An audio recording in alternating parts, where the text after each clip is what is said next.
बांग्लादेश उपरे स्ट्राटेजिक वार आरंभ कला भारत। बिरी माड़ देखी कोलथ चेपा। बांग्लादेश स्थिति खराब। पाकिस्तान पर एबे तुर्की और बांग्लादेश उपरे स्ट्राटेजिक वार। ऑपरेशन सिंदूर पर एबे साबाड़ हो जाइछि पाकिस्तान। भारत सह लागिबा पूर्वरु एबे पाकिस्तान को हजार थर भाबिबाक पड़िबो। गुली तो दूर कथा, सामान्य टेकापथर मारिबा पई भी पाकिस्तान भाभी पारुनी। एमिति की बिरी माड़ देखी कोलथ चेपा भली पाकिस्तान को माड़ परे काश्मीर भी शांत हो जाइछि। भारत विरोध में कहूथिबा किछि लोक एबे सबु साइलेंट पड़िछंती। तुर्की को भी बहुत मूल्य देबाको पड़िछि। तुर्कीर मुख्य व्यावसायिक पेंटस्थली कह जाउथिबा भारत रे समस्त व्यवसायी बंद रहिछि। फल तुर्कीर अनेक व्यवसायी कोटी कोटी टंकार क्षति सहउछंती। अन्यपटे एबे विशेष सूत्ररु सूचना मिलिछि जे पाकिस्तान को पाने देबा परे बांग्लादेश उपरे नजर पकाइछि भारत। पाकिस्तान सह घनिष्ठता बढ़ाई भारत विरोध में विषदकर कर चलिथिला बांग्लादेश।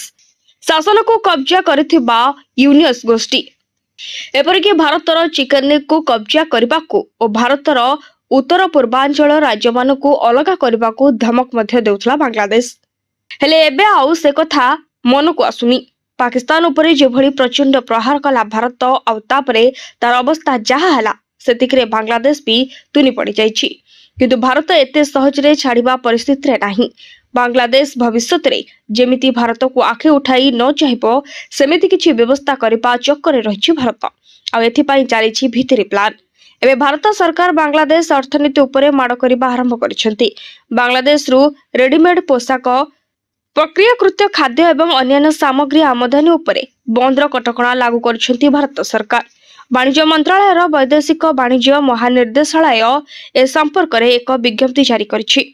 तेबे डीजीएफटी हेउछि भारत रे वैदेशिक वाणिज्य नीति प्रस्तुत एवं कार्यकारी करबा पई दायी सरकारी संस्था।